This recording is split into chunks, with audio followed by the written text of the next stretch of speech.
Good evening. I'd like to call the Board of Education meeting for Wednesday, December 11th, 2019 to order. Can I have a roll call, please, Mrs. Larson? Yes, Mr. Nielsen. Here. Mrs. Evans. Here. Mr. Sprague. Here. Mrs. Witkowski. Here. Mr. Lewis. Here. And Mr. Gamble. Here. We are all present. Thank you. And the meeting has been properly posted. Please rise and join us for the Pledge of Allegiance. I pledge allegiance to the flag of the United States of America and to the republic for which it stands, one nation, under God, indivisible, with liberty and justice for all. For item 3, I'm looking for a motion to approve the agenda. So moved. Motion by Mrs. Witkowski. Is there a second? Second. Second by Mr. Lewis. Is there any discussion? Hearing none, all those in favor say aye. Aye. Opposed? Motion carries. Item 4 is community comment. Would anyone in the audience like to make a comment tonight? Any comment? Hearing none. Item 5 is the consent agenda. Is there any board member that would like to remove an item from the consent agenda? Actually, I would like to remove item C, personnel update. So I'm looking for a motion to approve the consent agenda items 5A, B, and D. Do I hear that motion? So moved. Motion by Mr. Nielsen. Is there a second? Second. Second by Mr. Gamble. All those in favor of approving consent agenda items 5A, B, and D, say aye. Aye. Opposed? Motion carries. And then item 5C, personnel update. I'm looking for a motion to approve item 5C, personnel update. So moved. Motion by Mrs. Witkowski. Is there a second? Second. Second by Mr. Nielsen. And for discussion, I would just like to ask that, can we just, for the benefit of the board, just have a brief explanation of how Title I funds an interventionist position that is in the personnel report, just how it's funding. In terms of why? How it's, just to explain to the board that those positions are being funded, Got for it. those that don't understand it. Or Okay. might not know about that. So our intervention positions are in reading and math, and certainly Mr. Reuter and Mrs. Cody, you correct me if I misspeak and add where I miss. Focus in on literacy and math. And in the way the positions are structured is they are non-contracted positions that serve in those roles. The two individuals that are on here held contracted positions, therefore needed to resign from their contract positions to accept the intervention positions in order for their employment to be correct in the way in which we structure it. The intervention positions work in the title schools to assist those students in those areas, and as a result can be funded through Title I funds. Is part of those title schools school-wide plan that has to be approved through DPI, that you approved community engagement language and policy just a few months ago. This principals working with their stakeholder group identified these positions as positions to help support the goals of their school-wide plan. So they appropriate the federal money that they receive for title to pay for those positions.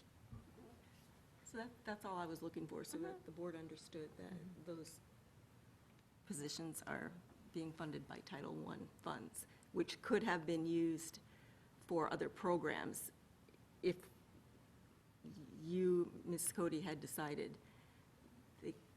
With the principals, yep, yes. So we,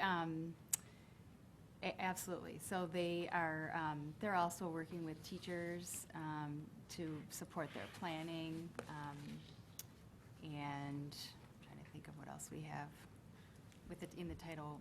Yeah, some of the funds in Title I will also go towards educating our educational assistant staff to better understand how to service students with diverse needs. That's specific training because we're in only those title schools because we're using federal dollars that we've itemized in our plan that's been approved by DPI. Okay.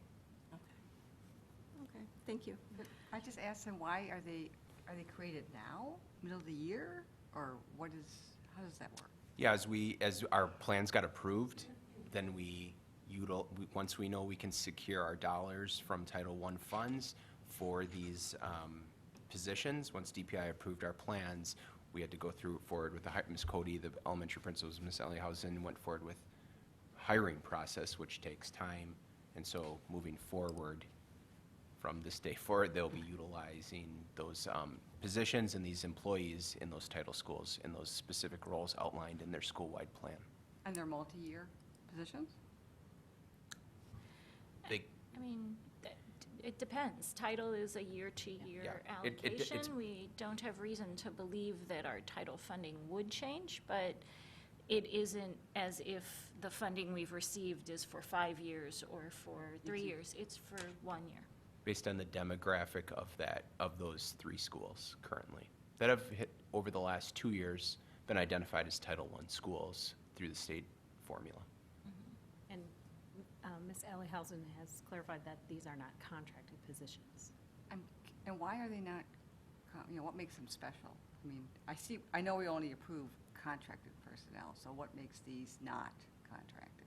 Is it because there's no, what makes them that? Can you define that? It's just the way we've defined the roles in the system. There are certain positions that by statute must hold a contract when it comes to particular teaching positions, and there are some that do not, and this falls into the category of do not, and thus, as a result, we do not hold a contract, because when you have an employment contract, it comes with other conditions of employment. So when you don't need to have that contract, you typically lean into that as the employment arrangement.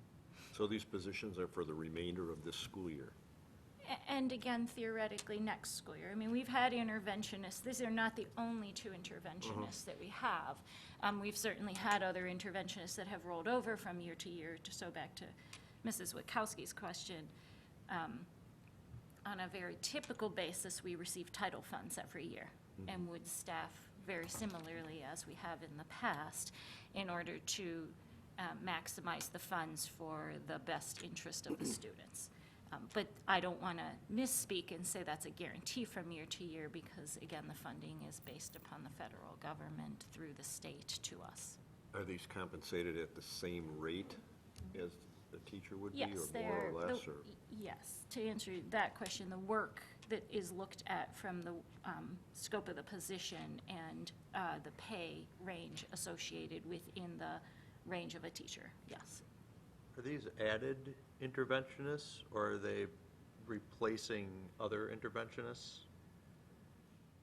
We've increased the number of interventionists, and we've also had, we had a position that was unfilled last year.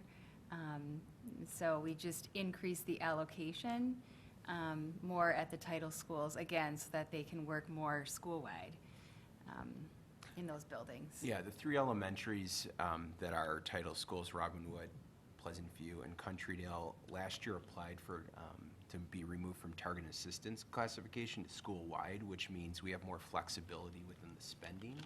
And part of that flexibility is around, we can expand the FT around intervention in those buildings that under targeted assistance, it was very stringent on how much money we could spend in certain categories. So this allowed the principals with their stakeholder teams to think differently about how to utilize those funds. One of the areas that came forward with Ms. Cody's advisement and myself was how can we meet the needs of all students through the use of interventionists in a different format from not the pull-out traditional model, but being in the classrooms, working with kids, working with teachers, co-planning, and better understanding the identified needs of all students. So, for instance, a second grade teacher will be in the same classroom, or she's out of the classroom, and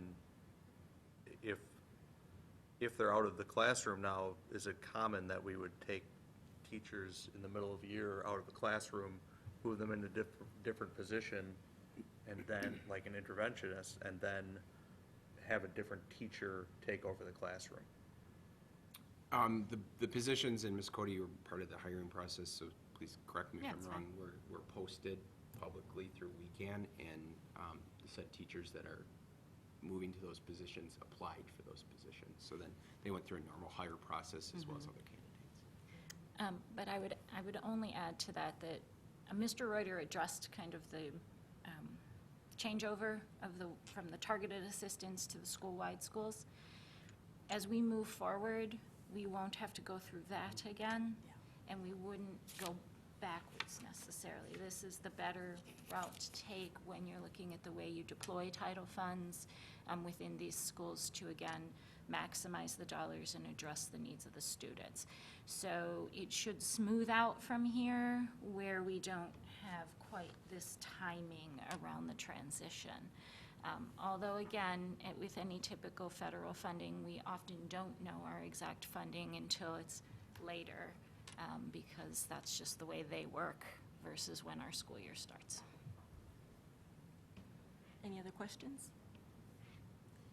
All right, then we have a motion by Mrs. Witkowski and a second by Mr. Nielsen. All those in favor of approving item 5C, say aye. Aye. Opposed? Motion carries. Thank you for answering all those questions. Item 6, school board announcements. Are there any announcements by school board members? Hearing none, we'll move on to items, I don't think you could hear. Item 7, school board calendar. We have a regular Board of Education meeting on Wednesday, January 8th, 2020, here at the Education and Community Center at 6 o'clock p.m., and a regular Board of Education meeting Wednesday, January 29th, 2020, here at the ECC at 6 o'clock p.m. Item 8, reports, presentations, and other school board business. 8A, the annual assessment report. Mr. Cohen. Good evening again. The full report obviously is on board docs, and hopefully you had an opportunity to review it prior. Given there's the visual nature of the report, I have just a couple of slides, some graphics I want to highlight as I'm kind of talking about a couple of these sections just for clarity, and things that I felt maybe wouldn't have come across as clearly just in the text of the report. So there'll be a couple of visuals behind you.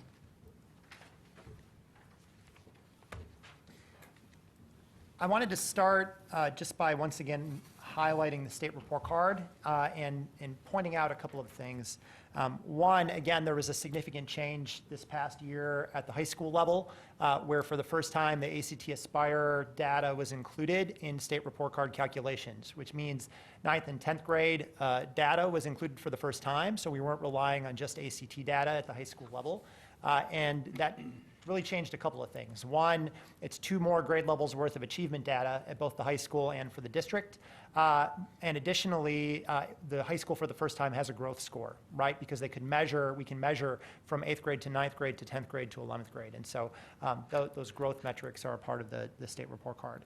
The other thing that has come up a couple of times that I just want to caution is it's incredibly difficult to compare trends in state report card scores. Comparing one year to the next is incredibly difficult. I know we do it here just to kind of highlight the difference from the prior year.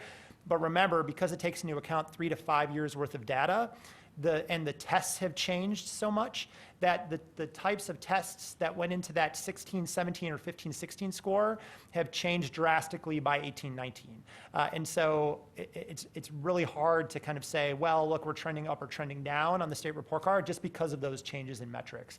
So I would encourage you to really kind of look at this current set of scores, and then if you do make a comparison, I wouldn't compare back more than 1 year because it becomes difficult to do that. So I just wanted to highlight that in terms of the state report card. One of the areas of the report that I feel it's important we continue to highlight is the college and career readiness profile report. The coherence plan, especially at the high school level, but for the district as well, measures this data in regards to 12th grade. And so we're looking at our graduates at the high school level as a kind of a key point in terms of measuring college and career readiness. Those metrics, again, and there was a link in the report, come from an organization called Redefining Ready, or the Redefining Ready Initiative. And all of those metrics that you're seeing in that report are research-based. And on that website, they link to all of the different research that goes into those metrics. And there's a set of college-ready criteria and a set of career-ready criteria.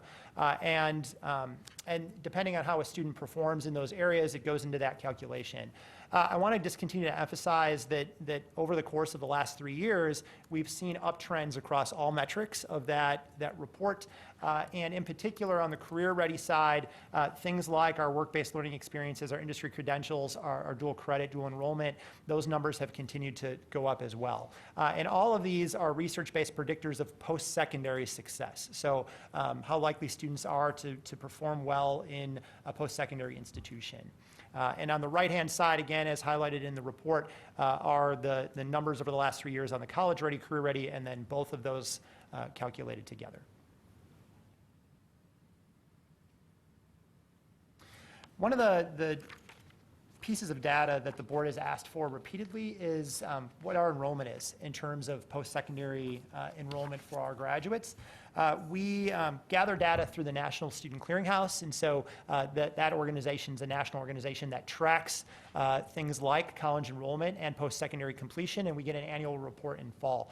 This shows you since 2012, really 2011, where our enrollment has been or what our enrollment numbers have been in terms of post-secondary. So that could be 2-year or 4-year institution. And you can see how that has changed over time for males, females, and then kind of all of our students.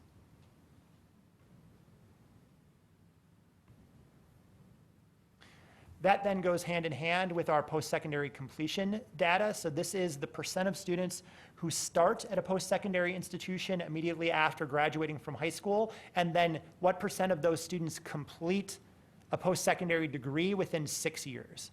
And so you can see those percentages, and again, that upward trend.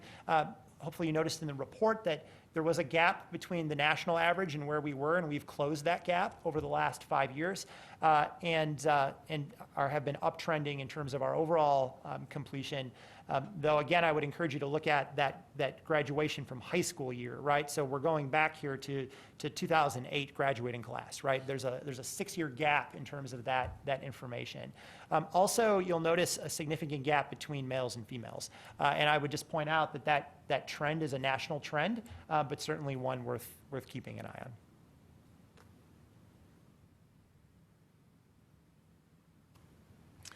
The next section of the report walks you through a couple of different data sets related to our primary assessments. You're going to notice for the first time this year we've really emphasized 2 different types of data in the report. One is trend data. As we do these year-to-year comparisons, I think it's difficult to account for one-year swings, either up or down. And so all of the data sets that you're looking at try to emphasize a trend line so that you could see the trajectory of that data over the last 5 years and what direction we've been going in terms of these assessments. So this is an example of trendline data for the ACT Aspire. So this is 9th and 10th grade. You can see those 5-year trends in terms of, I think this is math, percent students proficient or above. The right-hand side is a different type of data set. The right-hand side is disproportionality data, and this becomes incredibly important as we continue to push deeper into our equity work. The darker bar, what you're seeing there on the right-hand side, is the overall percent makeup of the student body who took the assessment. So in this case, if you looked at all the students who took the ACT Aspire, 14.7% of the students who took the Aspire qualified as low socioeconomic status. Okay? The bar next to that shows you the percentage of students from that demographic group that attained proficiency or above in that subject on the assessment. And so in an ideal state, what we'd want to see is those bars either being equal or the left-hand bar exceeding the right-hand bar. Right? Because we would expect that if 14.7% of our student population is low socioeconomic status, that 14.7% of the students who were proficient or above on the assessment would also be of low socioeconomic status. So we want to see that proportionate ratio between the percent of the student body and the percent of performance on the assessment. We can also use disproportionality data to look at things like suspension rate, or things like students identified for gifted programming, or percent of students enrolled in AP classes, those kinds of things, right? And we want to see those, again, percentages be proportionate. If we see disproportionality, that's telling us that there's a gap in that particular demographic group. And so within the report, you'll see this trend line versus disproportionality data throughout, and particularly these assessment areas. Ms. Witkowski?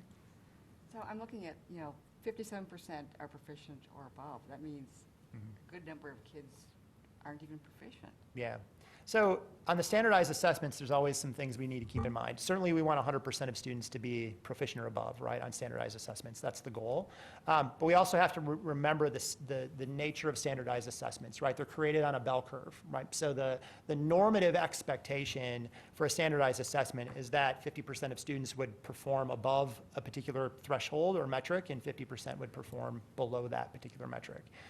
So as we're looking at, our assessment data, we try to do comparisons to state and national averages because that tells us how we're doing relative to other school districts and how they're performing.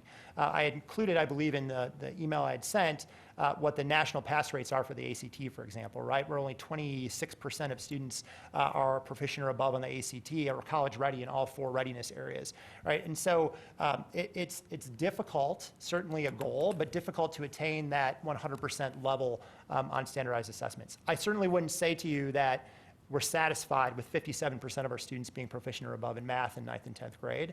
At the same time, we want to see an uptrend year over year, right? We want to see growth. We want to see an increasing number of students attaining proficiency over time.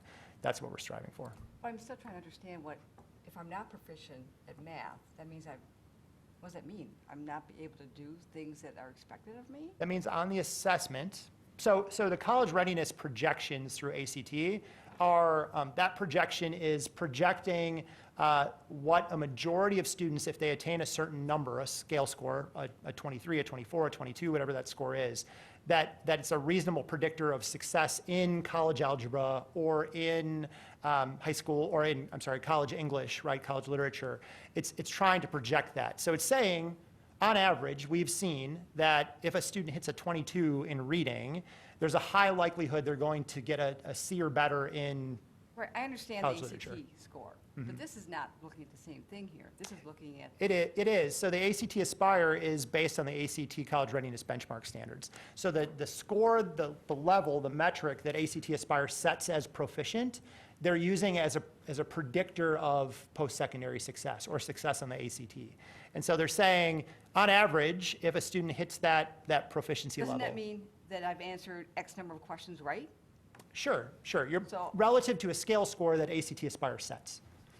So yes, this is saying that, 43% of students did not hit that readiness benchmark, that they would say, because they didn't hit that benchmark, they have a lower predicted success rate in college on that particular subject.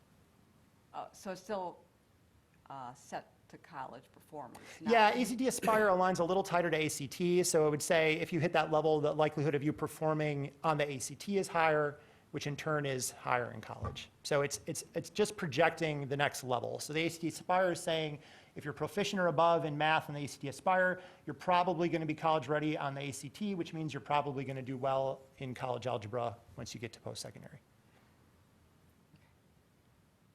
Does that answer your question? Kind of does, but that's the ACT, but then we have other tests that the state administers that also grade the same way. You're either proficient or you're above. But that's not trying to, again, predict college success, that's trying to, The only other state assessment that measures achievement in that way is the forward exam, which is third grade through 8th grade. so it measures it in the same way, or is it measures it in Every- the way of, this is what I know? Yeah, every standardized assessment sets a scale score, right, of predicted proficiency. The forward does not predict college readiness. The ACT Aspire and the ACT do. Okay, all right. So the trend lines I would point you to within the data for these key areas. Obviously, the ACT has a downtrend. All other subject areas and all other metrics, ACT Aspire and forward exam over the last 5 years, have had an up trajectory in trend line in terms of performance overall. The ACT, certainly last year, was low. And the scores that we had are by no means acceptable from our perspective, but it does make that trend line look a little worse than it's been over the course of 5 years. The 4 years prior, we've been kind of in a consistent tight space around the ACT in performance, with 2 years ago scores going up and reversing a 2-year downtrend, but certainly last year dropped off, which created that downward trend line over those 5 years.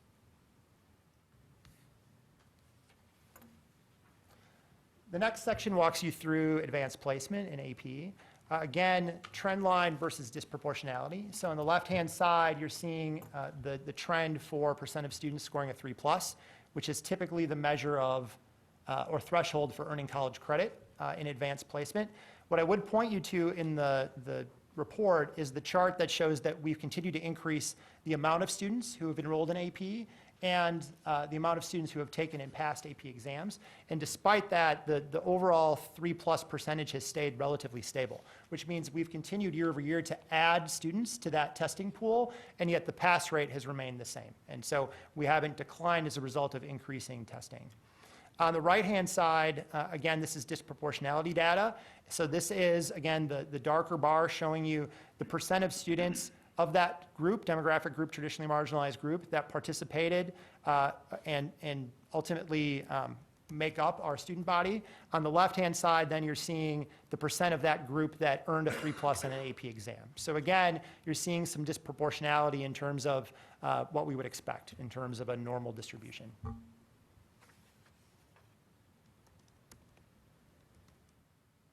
I did include then some additional disproportionality data for you to take a look at. The report includes suspension rate. I included up here gifted identification in tier 2, 3, or intensive intervention identification distribution.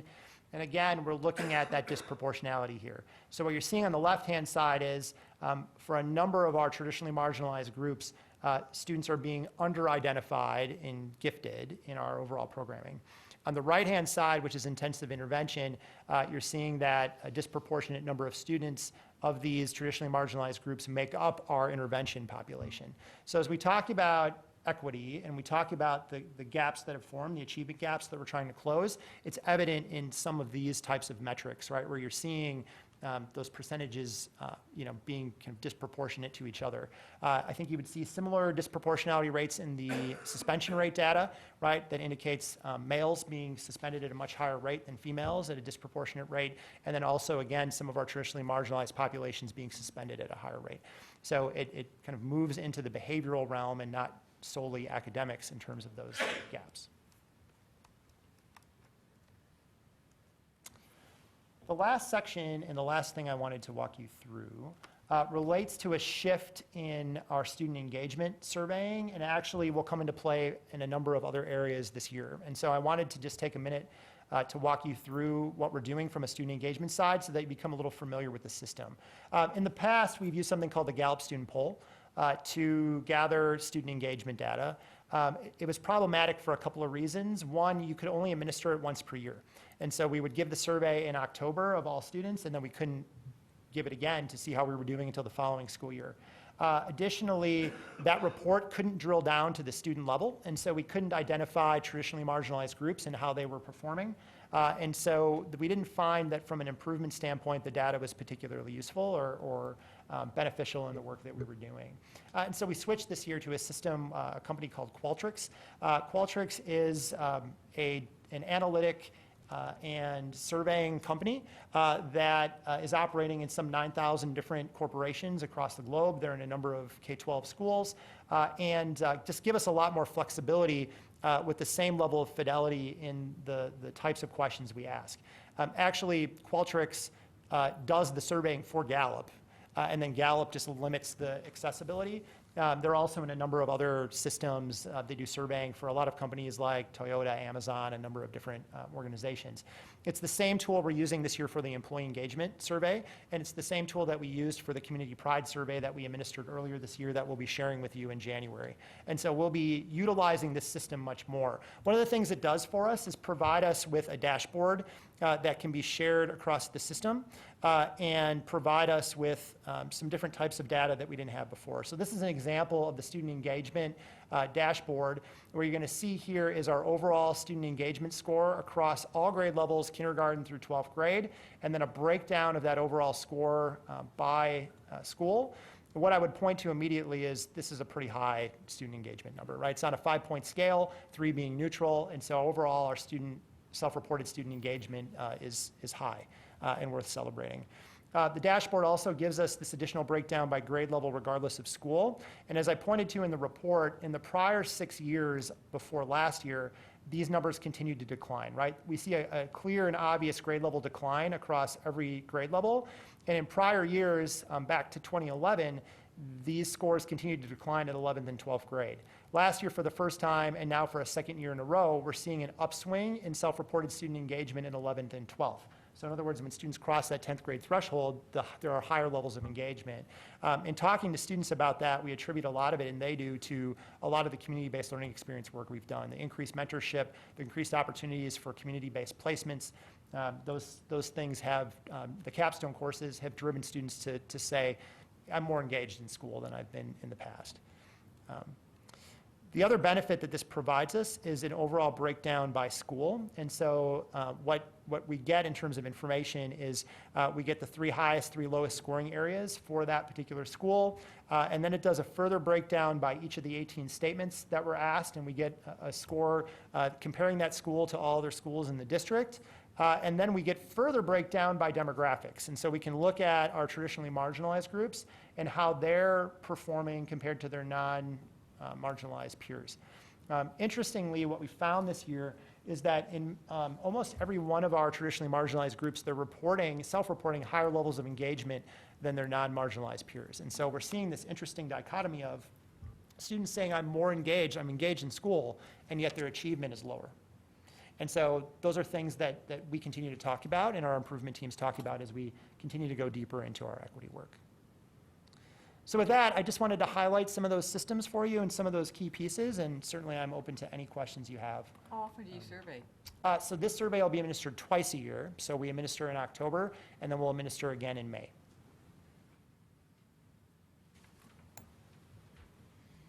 And we've talked about potentially a third time, but we're still working through whether we're going to engage in a third opportunity or not. And how's it administered then? Yeah, so the surveying system emails a link to the student that the student clicks on, and then they can complete it either on a mobile phone or on their device at school. The kindergarten? Yeah, so in kindergarten, we send it down to their Chromebooks and their devices. And then the teacher assists them in completing it. Smiley faces? Yeah, so in kindergarten through 2nd grade, it's smiley faces and frowny faces, and then 3rd grade, it's strongly agree to strongly disagree. Okay, and can I ask a question? Page 27 does talk about analysis and implications. I'm not sure I understand all of these. The first bullet point was increased touch points with the teaching and learning department. What does that look like or mean? Yeah, and certainly my colleagues can jump in there. As a director team, we've provided more opportunities for us to be accessible to the principals and the improvement teams and the work that's occurring in some of those schools. And so sometimes that's taken the form of us actively involving ourselves with their improvement team work and assisting those teams to increase coaching, to supporting them in other structures like their professional learning community structure. So we've kind of ramped up our number of touch points in supporting those schools on a direct way. And you also have increased focus on data literacy. What does that look like? So we have ever-increasing amounts of data, right? And we need to be able to do something with it. So I personally spend a lot of time coaching teams on what sorts of questions should we be asking when we look at this information, and then what do we do with it? How do we make it actionable so that we can see improvement and change within the school? So I've spent an increasing amount of time working with teams this year on understanding their own data and what the trends are and where we might be able to push in and enact some change. Well, I can just see how what you just said, that time you spent is very valuable, because when we got this packet, there is a lot of graphs, a lot of numbers, a lot of stuff to go over, which of course we can read and understand, but hearing the presentation, I felt really helped bring it together. So thanks for that. Yeah. So I have a question. At our course approval last meeting, we talked about demographics, and Hamilton School District was included in demographics that we're comparable to. And I'd like to get up to be where Hamilton is in our district, but I think we'll get there someday. But we went for years without a strategic plan in our district, unfortunately. And Dr. Miller brought the coherence plan to us. And so our 3-year coherence plan, 2018 to 2021, is in place. And I'm wondering, in your opinion, do you think, and I know it's not 2021 yet, do you think we're on the right path with the coherence plan as far as student achievement?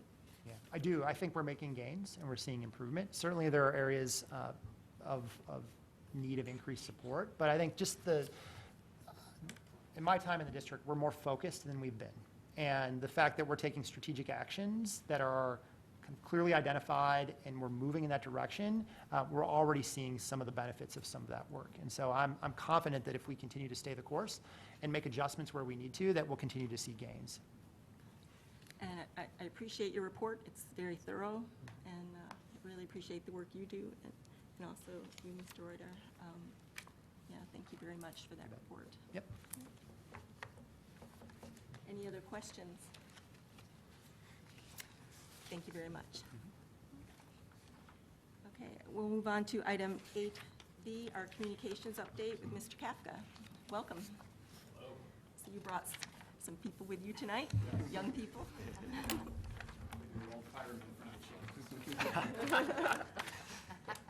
It's Rena and Ray. Wave. Hi. Hi. They wanted to see what I do, and I told them it's going to be very boring.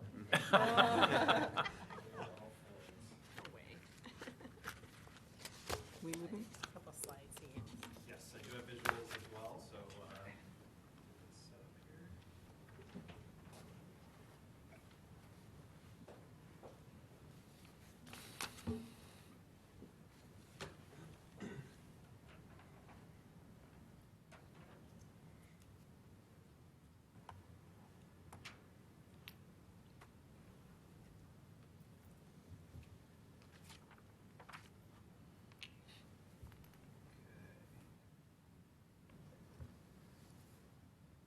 All right, well, thanks for having me. Doing the communications update, just kind of sharing a little bit about some different areas that I'm going to go through right now. The communication plan, which has been a part of the district. This is year 2 of the communication plan, going into year 3 for next year. I'm going to share a little bit about that and some status updates on some of the tactical items we've been working on, and then just give some examples of the work from the communications role that I've been a part of in the 4 months that I've been in the position, and then time at the end for some Q&A. You were sent through board docs the executive summary of the communication plan. It looks like this, just for your reference. And so the items that I'm specifically going to go over are some of the bullet points and some of the tactics that we've been taking aligned to the goals and the strategies that are a part of this plan. And I want to remind you before I go into this that these tactics are shared by a number of us across the district. So it's not just the communication role that specifically hits some of these, so I'll speak to what I can and share with you what we know about where we're at. So our first area, there's 3 main areas. Our first area is internal communication. So walking through kind of how I plan to give you the update here, looking at the strategy, the goal, I don't expect you to read that. Again, it's in front of you probably from board docs.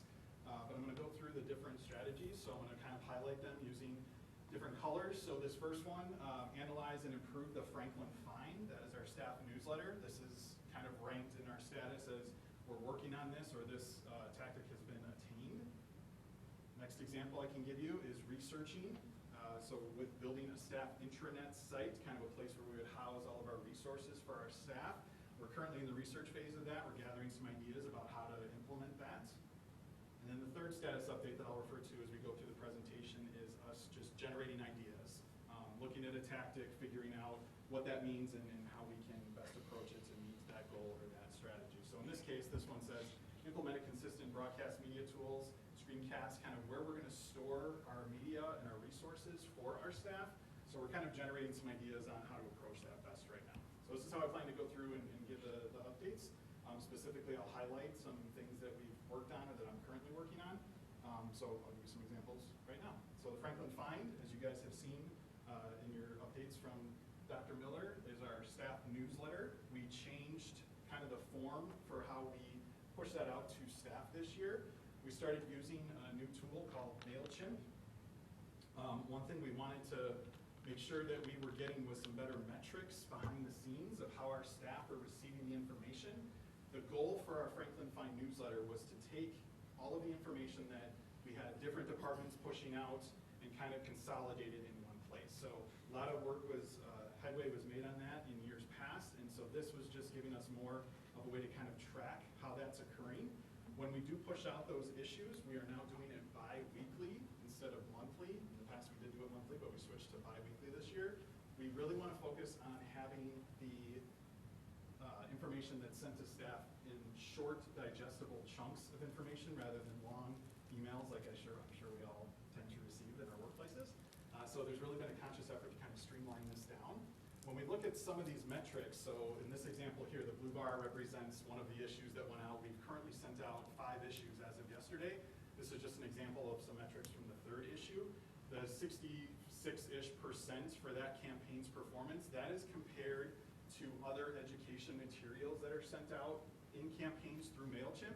So that's telling us our open rates, the people actually clicking and opening and looking at the Franklin Find is high, compared to peers' average performance of about 35% of educational materials tend to be opened through MailChimp's system.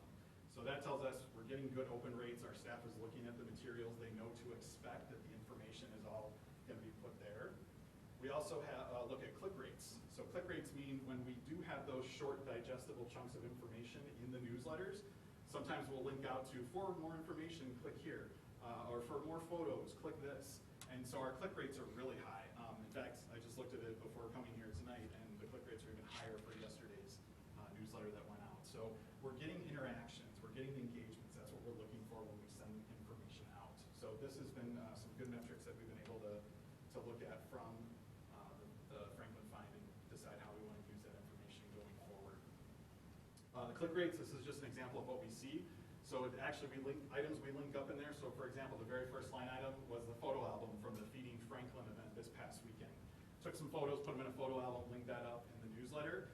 And so it says 101 total clicks, meaning it's been clicked on 101 times. Unique clicks mean that's 50 people. 50 people have chosen to go there and look at that. And that's high.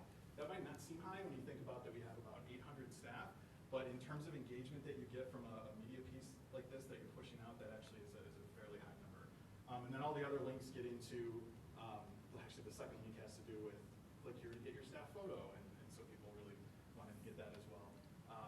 So the other links, they don't name them, they just show the actual URLs, but I go back and look at those and cross-reference, and that helps us decide how to best push out information going forward. Some other tactics that we look at for internal communication. These ones I'm happy to say for strategy 2 here all are in the working on or attained status. Things like our office hours. HR is regularly holding office hours around all the buildings just to reach out and have more discussions with staff.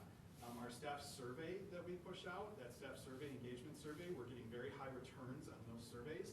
So we're using that information to better inform our decisions as we decide how to best communicate with staff. Some other ones that I'll highlight here, building recognition programs.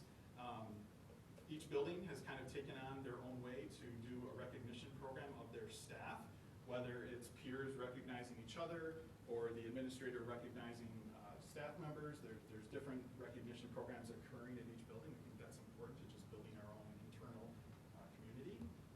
Staff input into discussions. Principals have really made a point to gather information from staff when they are communicating and using that information to help inform how they communicate with staff, because we want to make sure staff have feedback in some of the things that we're doing.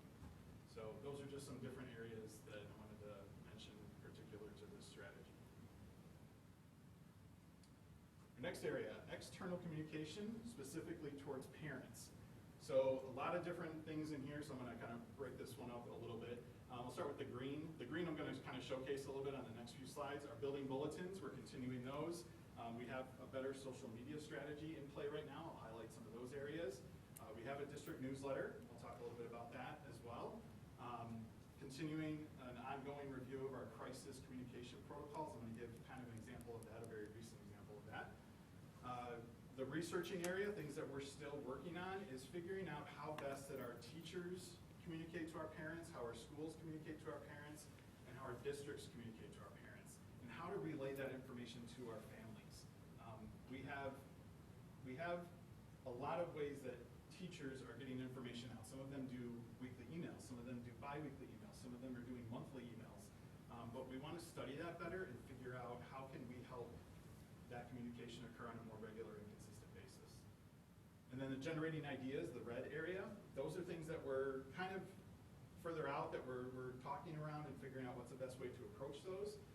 Things like maybe having a parent communication app, looking at those teacher classroom communications like I mentioned, and then figuring out what a second annual face-to-face parent communication event might look like. We're discussing best ways to approach that. So those are in the generating ideas phase. Very recent example, obviously, just last week. So when we talk about crisis communication, when things happen unexpectedly, we did have the death of a staff member last week. Those protocols that are in place and the having to go through that situation last week helps us to build how we would approach a situation like that if it were to ever happen again. We have crisis management strategies for things that could potentially happen in the district, but being able to build an example around just a crisis that happens internally like this really helps us to better address those situations later. So that's just an example of where we've been able to put something together for events like that might happen. Social media strategy, we currently are using Facebook, Twitter. We're experimenting a little bit with Instagram. We have a content strategy kind of blueprint, if you want to say. It's a spreadsheet that I go to. I worked with our marketing consultant on this a little bit, just to figure out what times of year we should be pushing out certain types of information and through which of the social media channels. So this is a guide for me to kind of go by and follow so that we can think about what we're actually putting out there. When we do push out on social media, we're making more of a conscious effort to brand our social media posts around our key messages of better place to learn, better place to work, better community. And you'll see that if you've been looking specifically at our Facebook page. Our Facebook page tends to get the most audience, the most engagement. So we continue to push things there. We're using Twitter more for short news blurbs and updates. Some of our extracurriculars use a Twitter feed, and so I'm constantly resharing things from those groups, basketball, sports, activities, band. I'm resharing those tweets through the district Twitter account, and then that's getting some engagements as well, just to keep the community informed about what we're doing. And then Instagram, like I said, we're kind of experimenting with it. That's more for high impact imagery. And so I've been kind of tinkering with that. I plan to do more of an official launch of our Instagram. I've been waiting to see if it would get any traction. It's got a little traction, but looking to add on to that as we go. With social media, you might wonder, why do we care about social media? When we look at the metrics of social media, I'm starting to study these a little bit more. I plan to share more of the actual metrics with you when I do my spring updates.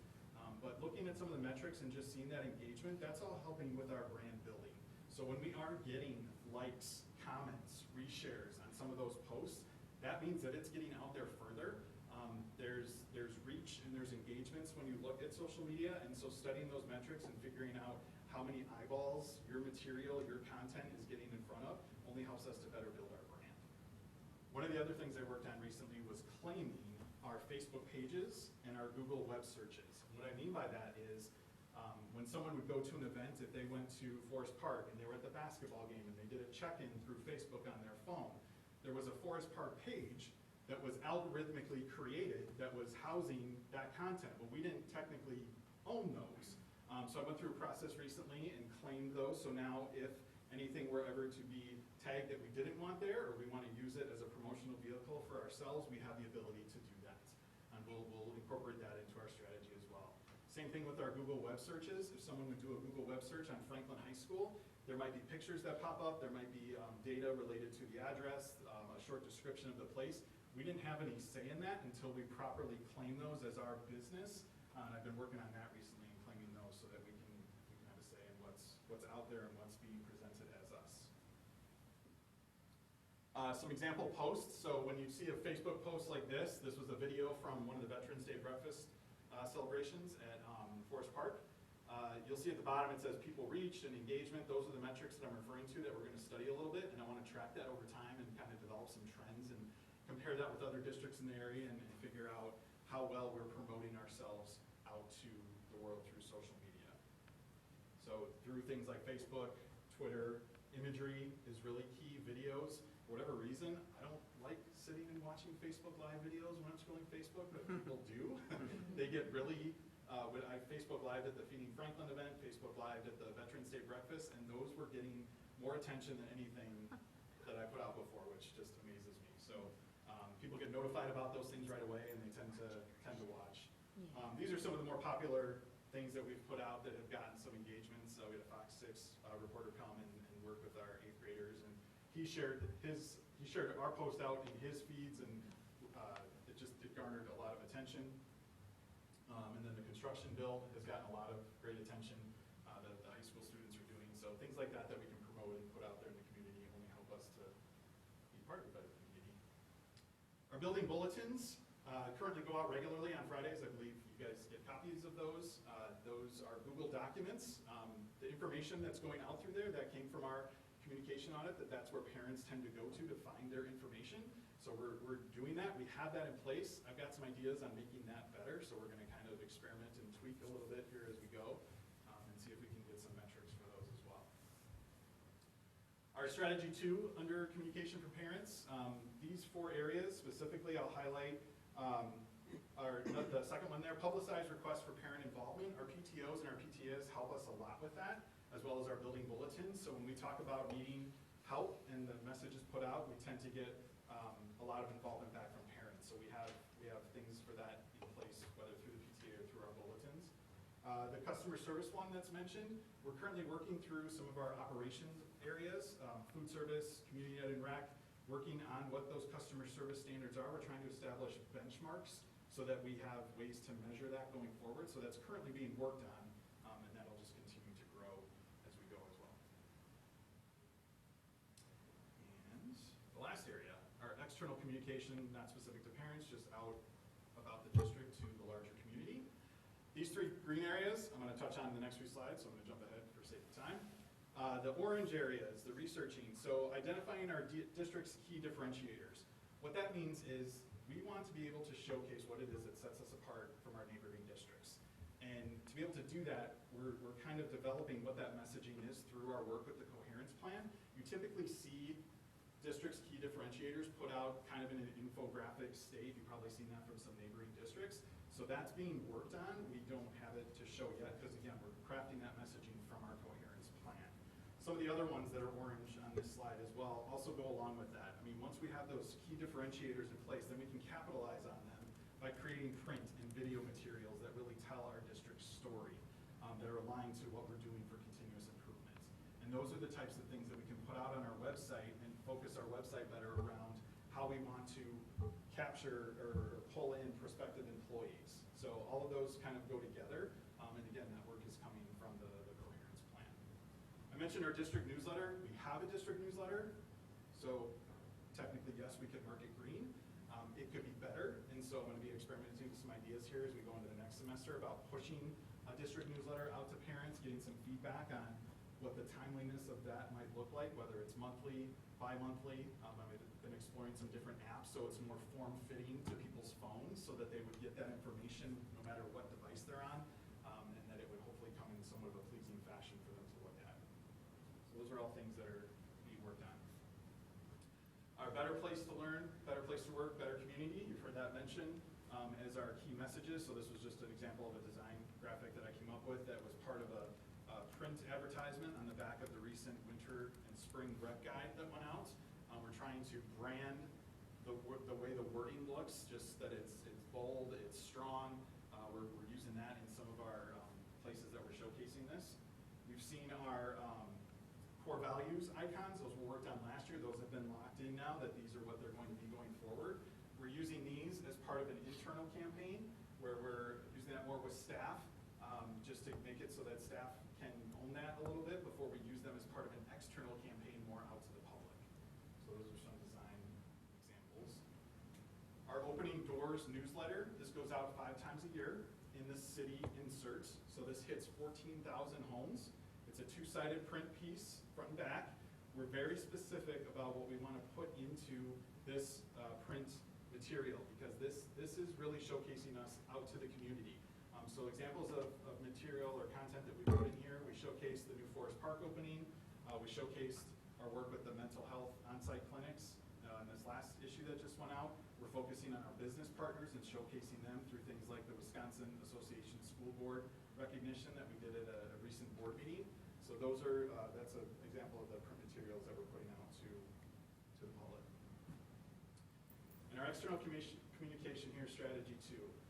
All of these areas, working on our Attain, we've developed an external mailing list. We had to for the sake of getting out the Forest Park open house information, so worked with the post office on that. We've been focusing on getting our social media more around our community partners and our volunteers and showcasing that work along with the foundation's work. Just recently, Dr. Miller hosted a superintendent chat, so we're infusing that into how we get feedback from members of the community and of the district. And becoming involved with community and civic organizations. I've got some examples of that. Well, you guys were an example of that with doing National Night Out that we did back in July, or August, I believe. So just some different examples there of how we're reaching out to the community, showcasing the work we're doing, making connections, all things that will just help us to be quote-unquote part of the community. Other just examples of work that fall under the communication realm, not specifically tied to those goals. So all different releases and letters and statements that I've had to work on over the course of the last 4 months, just with announcing our on-site clinics, our state report card release, our visitor and volunteer process change with Raptor. Those are all pieces that we collaboratively work on together to put out so that we do a lot of wordsmithing and a lot of work around that just to make sure that the information that's being presented is clear. Anything that's made its way into the media when something happens at a school, been working with the media on that, building relationships with them so that when things happen, we can hopefully have a cordial relationship back and forth and explain what the situation is. Specific to coherence plan, communications is a huge part of the coherence plan. I think every goal involves some type of communication. Specific to my work with the communications plan, one of the goals ties into building an alumni network. So I'm currently in the research phase for that, looking at what other districts have done to build up their alumni network. Got some ideas, possibly using Qualtrics to help build that database. Josh Borzik has been a huge help working on the data side of things and figuring out how we could make that work. Found a Facebook group out there that is already a Franklin alumni group that has 865 people in it. So I don't know if we've ever tapped into that in the past, but I hope to reach out and gather some alumni information from there as well. And wrapping up, just some other examples. The district calendar on the website was kind of in different pieces. Pulled that together as one of my first tasks, just to make it so that it was a subscribable calendar and got information on there for how parents can subscribe to that and stay in tune with our information. Put out 4K promotion as we launched 4K. Put together a communications and marketing strategy calendar so we can stay on task with when we push out what information. Feeding Franklin promotion, obviously a great event that went on this past weekend, and we're currently working on some website updates. Been doing kind of a mini audit of the website to pull all that information together. That all being said, questions or answers? Just want to share all that information with you. Well, I typically use the website for information, and I haven't really seen a lot of excitement coming from there. Sure. So when would that excitement start rolling out? Tomorrow. Okay. All right, or maybe. Good answer. Actually, working with the marketing consultant, we just did a video call 2 days ago. So that was actually Friday, so that's the next time I got to start kind of looking at the website and figuring out how we can better organize some of the information. Yeah. Soon. I mean, how often, what's your goal on those front pictures? That's just- part of what we're talking about. Okay, I mean, it's like we're still first day of school, I think. Sure, right. You know, Yep. so we've Yeah, got the training. So to speak to that, we did have a professional photographer come in and they captured some great imagery from around the district. And I think what we're gonna do is brand that first splash page where the pictures do rotate. We're gonna pick some of those better looking photos and have that just be there for the year and not necessarily tied to timeliness. So that it's more presenting better place to learn, better place to work, better community, rather than trying to keep it updated with the current thing that's happening. Because I think that gets lost very quickly and we're kind of using other avenues for sharing what's going on.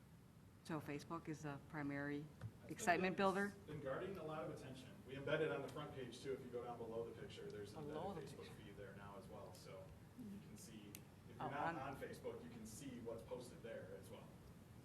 Okay. And how much do individual schools contribute as far as pictures and, I know there's quite a bit of photos coming through on the newsletters, Sure. but do you like coordinate and gather, or Yeah. are you have to do it all? That was a lot of, the first part of my work was figuring out how to coordinate and gather that. So sometimes it's a matter of figuring out what events are going on. If I happen to know a principal's gonna be at the event, they might shoot me a text message and say, hey, I'll be there tonight, I'll send you some photos, or I might ask them to grab some pictures. I'm going to events as I can and capturing those photos as well. So you have to ask for all those, or not fed into you? We have on our Franklin Find, on the bottom, it's a regular staple now, is a communications form. And so it specifically says, if you have something to contribute, whether it's a photo, you want something to go out over social media, you want to share a pride point, fill out this quick form, and then that funnels right to me. So that's also another vehicle for people to get me information. And the Facebook pages are really based on individual school, right? Like each grade school has their own Facebook, each middle school has a Facebook? They Is that? technically do. Technically. The district one is the one I was referring to in the presentation. The Robinwood Facebook page, the building secretary is currently posting pictures to that. The Franklin page, I believe, is currently being run by Jordan. So he's sharing a lot of information on the Franklin High School one. The other ones that I mentioned that we claimed, those just were there and no one's managing. So we have them until we decide how we want to use them and who's going to be the one responsible for them. So that'll be part of the strategy. So it's still kind of hit and miss as far as Facebook stuff? Hit or miss by school or? By school, I'm thinking. By school, that's fair to say, yeah. Okay, all right. So I really like how you did embed the webpage with the Facebook information. And on Facebook, I noticed that you are starting to, or have started to, everyone who comes on the page, you invite them to like the page. So I think, Thank you, I forgot to mention that. Yeah. Whenever somebody likes something, I usually go back to those posts and it shows, if they had some interaction with our page, there's an invite button.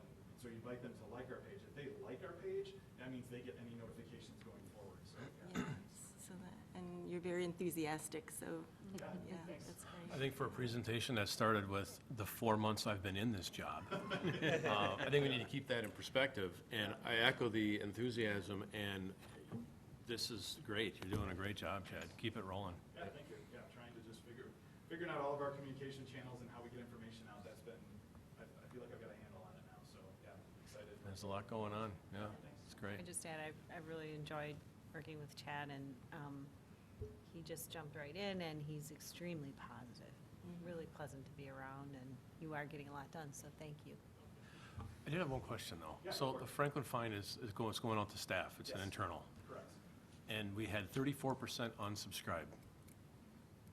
34%. Didn't it say unsubscribe on there, on that one Oh, slide? that was not open.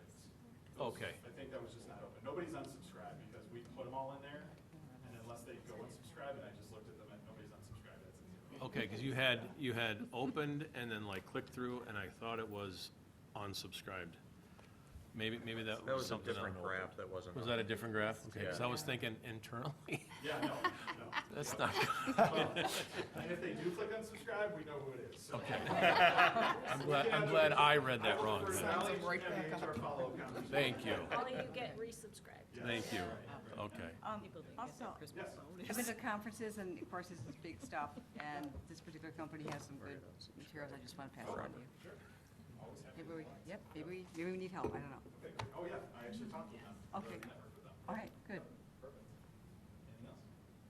Thank you guys very gotta much. sit through a lot, Cool. so thank you. Thanks. Appreciate it.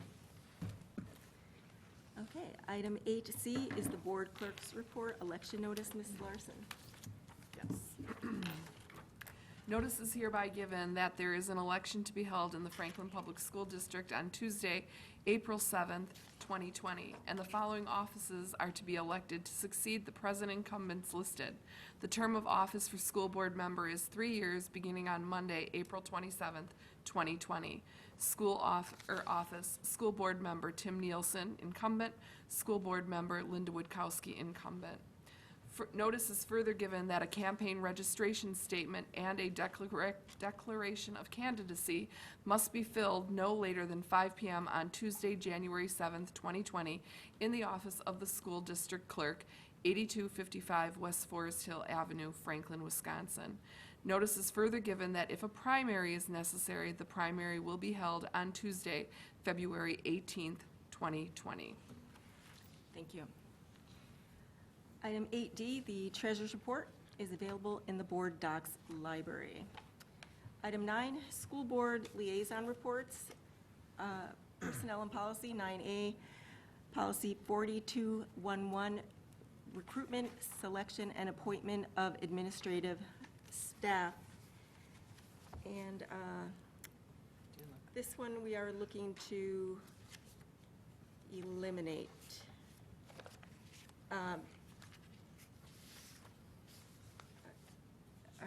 Dr. Miller, did you want to say anything about this policy, or? Right, so in board docs itself, there's some reasons Ms. Allyhausen is recommending, along with myself, that this policy be eliminated. So if you look in the section there, you'll see what those reasons are. Ms. Allyhausen, do you have any comments about that? I'll certainly, I mean, if you have questions, answer them. Otherwise, we tried to make it as self-explanatory in those, or give you good explanation in there.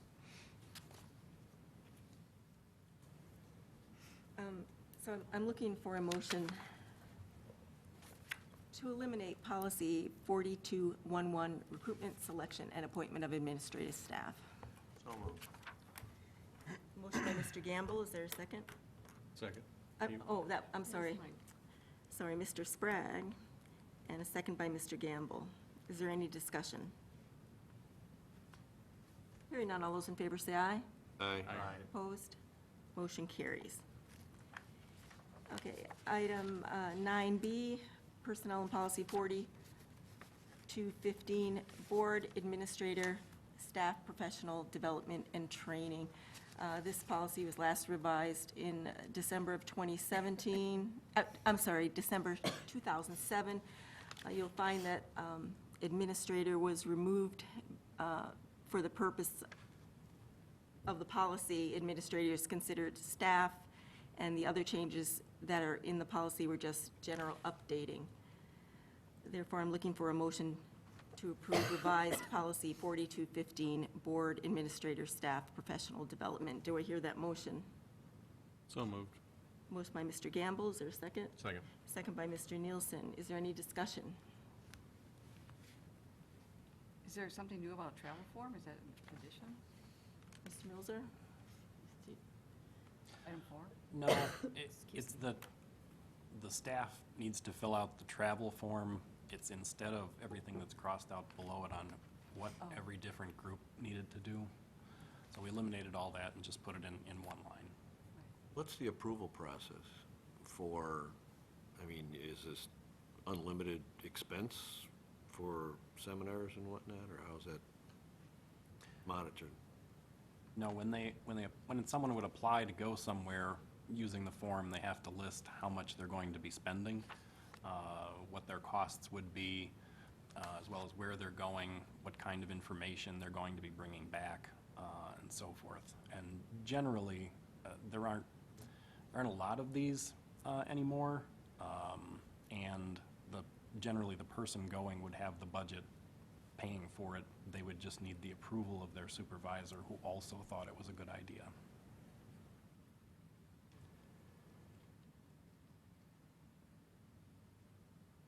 Any other discussion? Hearing none, all those in favor say aye. Aye. Opposed?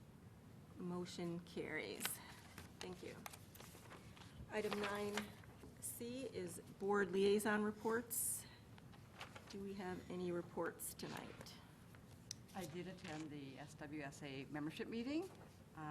Was that Tuesday? Tuesday, yes. Tuesday, So they did talk about legislative updates.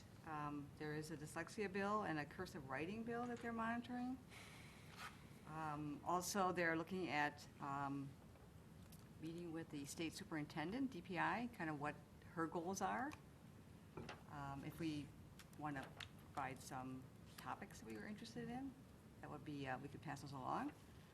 And then also, there was a guest speaker, Dr. Rob Asen, A-S-E-N, presented his research on schools and communities, how they perceive schools, public schools. And I guess what was learned, schools are really much more attached to the community. It's not just, parents looking to educate their kids. They play a broader role in the community. And that's a way to, again, increase public support of education, public education, by recognizing that. There's also a Public Schools Week is coming up. I don't know, I can't recall if to what extent we participate in that or do anything.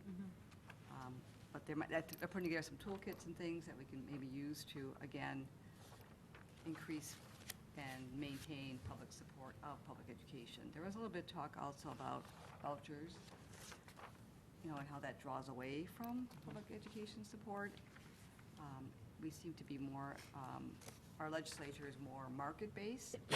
That's how we seem to be resolving any kind of educational issues, is by letting the market or choice, in effect, address deficiencies. And there's kind of want to change some of the dialogue that, what are some of the issues that they want to approach. They also want to increase their relationships, as they find that, you can't wait to get into the budget, the state budget, before you start thinking of what you want to come out of the budget. You have to know what those are from the beginning. And they want to kind of, again, what are the major issues? Is it funding? Is it the vouchers that are, taking away from public education? Is it the special ed? There was a push to increase their share of special ed, which will help fund 10. How do you communicate that to the public when they don't get into those kind of numbers? So those are that's what some of the discussion is. It's a very diverse group, and it's all from the area. It's superintendents, it's board members. It's interesting. I do enjoy, the interaction, although there's a lot of people to get to know. You can't tell who's who, or what district are you from. It's also interesting that everybody has their own little, what they want to see. Some districts win differently when the state formula changes. So how do you unite that to drive policy at the state level? So I did attend that meeting. I wasn't sure I wanted to attend. It was either attend that meeting or go to my Christmas breakfast, but I gave up the breakfast. It's wonderful to see you there. But somebody Yeah. did provide a plate, so I was so happy. I would just, an interesting piece around that cursive writing bill is that they had a public hearing on it. It was well-attended, and they have moved it on to the Education Committee, but they've studied it fiscally, and they're saying the fiscal estimates between 4 and 5 million. So this perhaps could stall what happens with that initiative. But SWSA is saying that they're not going out to support the bill, that this is a local decision. Right. So just a little bit more on that piece from SWSA. Thank you. I had a meeting with Mrs. Alhausen on Human Resources Personnel. She's very thorough, thank you very much. And she reported to me that she and Ms. Remington just finished getting ready to file the largest report for the HR department, which is the DPI licensing report, also known as the Department of Public Instruction's WISE data report, and it checks for the mismatches in titling for the years of experience and salary and benefits and school and grade levels of teaching and anyone who is licensed in the district. And it's also going to be used for that Every Student Succeeds Act, ESSA, that we talked about at the last meeting that I reported on from my conference. And also, if you've ever seen every year, it comes out a year behind that report on all the salaries in the district for all the administrators and teaching staff. All that data is pulled from this report also. Ms. Elhausen also reported on our district wellness, and right now, there are holiday challenges for December, and the theme is out with the 10s and in with the 20s. And she's got a whole, whole, We're leaving the decade of the tens, yeah. entering the decade of the I twenties. thought it was weight loss or something. Oh, weight loss.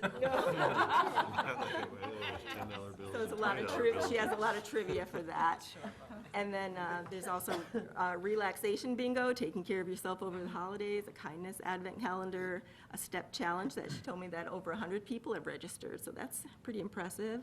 A healthy selfie, upload a selfie of healthy eating and physical activity, or mind and body or spirit, and then a chili cooking class coming up again. And then also the salary committee is meeting on Monday for the last meeting before recommendations to the administration. And then also there's the beginning of talk about our staffing that's for next school year, right? Especially with the impact of the high school courses that we talked about. It's some unique staffing decisions have to be made. And then Ms. Elhausen is also working with Mr. Reuter on improving the student teaching process.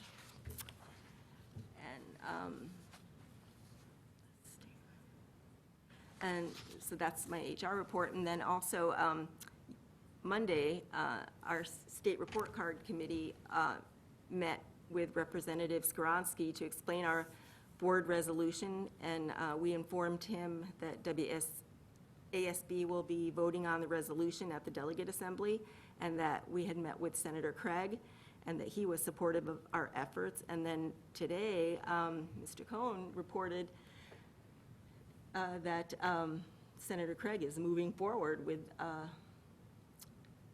the bill.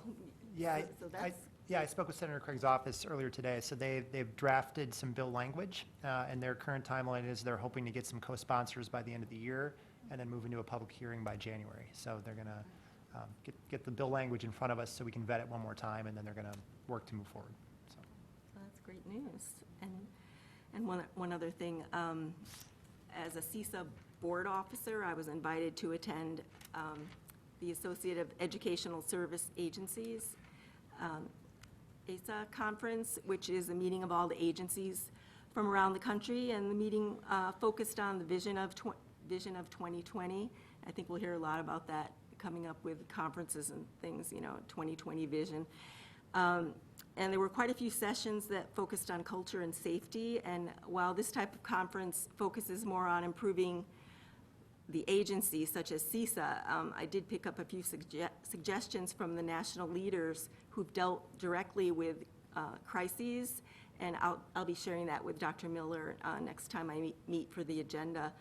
I was able to share the basics about our on-site counseling clinics with attendees, and they were pretty impressed that we have our on-site counseling clinics, and I would say that in general, the Midwest is pretty fortunate with the mental health support we have here compared to the East and the West Coast, and we might think we don't have that much support here, but compared to those coasts, we really seem to have more support than they do.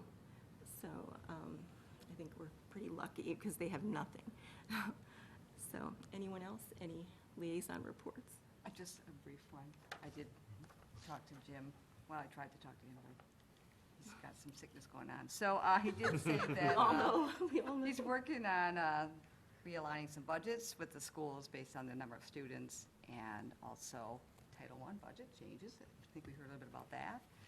And the one I'm really interested in is working on the building and grounds report, which it's my favorite report. So I'll be hoping to see what that looks like before it comes next month. Next month? Yep, next month. Okay, then next we move on to school and community engagement visits. Do we have any of those? I was able to attend a literacy night it was held at the middle school, the fabulous middle school, and it was for the Title I schools. I didn't know that, but was it Pleasant View, Country Dale, and Robinwood? It was their parents. They came to, and somebody from Carnegie, or workshop, your workshop, presented. Teachers College. Teachers College. Teachers College presented, parents. It was not really well-attended with parents, but they were certainly engaged, and it was, again, a little bit of a mini lesson. She went over that. So it was just good. It's always good to talk to parents, and see how motivated they are to have their kids learn. I always enjoy that. We have very motivated parents in Franklin, so that was good. And the pizza was pretty good, too. So.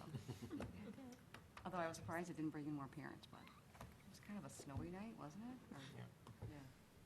But the middle school is pretty fabulous. I might also say that I did attend another recreational class, a cooking class that was held at the middle school. Also, the kitchen area looks pretty sharp, especially that camera that she uses to. So that was good too. I don't know about anyone else, but I'm exhausted now. Listening to you guys. Did a lot of things. I just had the opportunity to work at the middle school wrestling tournament. That was very exciting, just because all these new people got to see our new school and to hear coaches from other teams come in and just be flabbergasted at the beautiful school that we are providing our community. It was a really great feeling. It truly was. And the wrestling team is bigger than it's ever been, ever in its history. They have about between 54 and 65 6th, 7th, and 8th grade wrestlers. So it was a huge tournament, and it went really well. And I just felt so proud to be in that building and to say that, we were all part of that. I was lucky enough to go to Ashwaubenon and see the girls' dance teams, or the Franklin dance teams. Happened to be all girls this year. And all the teams, the younger teams, the elementary teams, middle school team, and the high school team, all did quite well. And we also got a chance to dance with our daughters in the Dad's Dance competition, and we won that for the 4th straight year. So 51 dads. Oh my God. Mike was the best. I was in the top 50. I saw that one on Facebook. That did go through on Facebook. I didn't see the dad's thing, but the students' awards came through. And I do want to say that I visited with our teachers at the House of Correction, along with Dr. Miller and Mr. Cohen, to help explain our board resolution to them, the state report card resolution, so that we could assure them that their work was very important to us, and that it's very valuable, so they could be reassured, with the resolution coming out that it, It's not a reflection of them. yeah, it wasn't a reflection on them, and it was nice meeting with them, and I think Mr. Cohen, Dr. Miller received some suggestions from them that they could look into. So that was a good experience also. Anything else? All right, great. Item 10, closed session. I'm looking for a motion to enter into closed session pursuant to Wisconsin State Statute 19.85, sub 1, sub D, to review district safety plan. Do I hear that motion? So moved. Motion by Mrs. Witkowski. Is there a second? Second by Mr. Sprague. Is there any discussion? Hearing none, can we have a roll call, please? Sure. Mr. Gamble. Aye. Mr. Nielsen. Aye. Mrs. Evans. Aye. Mr. Sprague. Aye. I also vote aye. Mr. Lewis. Aye. Mrs. Witkowski. Aye. We are in closed session. Motion carries. We're in closed session at 8:24.